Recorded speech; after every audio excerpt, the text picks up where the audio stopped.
As Robbie showed us, New York City was hit with historic rainfall and enormous flooding. At least a dozen people died in New York, most trapped in their flooded basement apartments. Outgoing Mayor Bill de Blasio announced today that the city will issue more evacuation orders in the future, sending first responders door to door and alerting basement residents.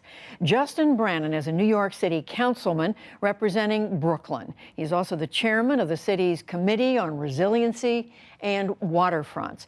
Mr. Brannan, thank you very much for joining us. You remind us there's a lot of waterfront in New York City. And now that we are a couple of days after this storm hit, what is your understanding of what happened, what hit Brooklyn and all of New York? People forget that New York City is one of America's most hurricane vulnerable urban centers.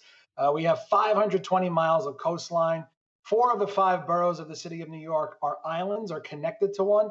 And look, nearly 10 years later after Hurricane Sandy, I'm still visiting communities that are dealing with the aftermath of Hurricane Sandy. And it's going to be 9 years come October. What has our city accomplished in those almost 10 years outside of Lower Manhattan? Very little. Unfortunately, the outer boroughs, we often get thoughts and prayers and mops and buckets while it's all hands on deck and spare no expense for Manhattan.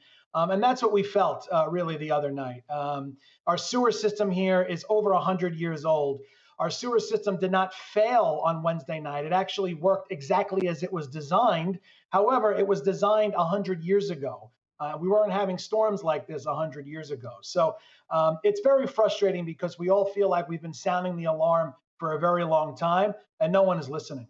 What is it that you believe should have been done specifically that would have helped people, for example, in these basement apartments that were hit with water they never expected to come? Obviously, there should have been an evacuation program like any other city or like Louisiana has, like New Orleans has, where people in low-lying areas, people who live in basement apartments, have to evacuate, have to be brought to shelter.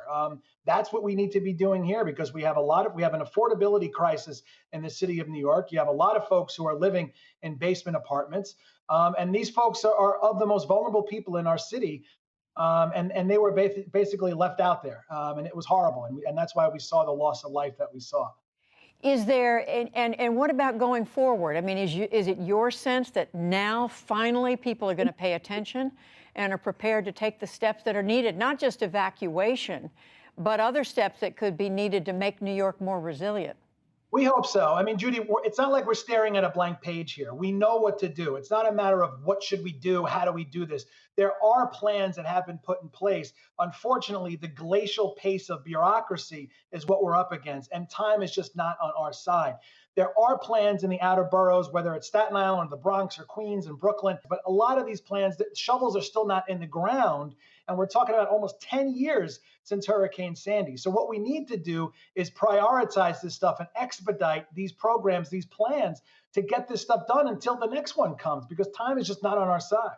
But you've had several changes of leadership since Hurricane Sandy. You're saying not much, or if anything, has happened in much of the city. I mean, what's it going to take?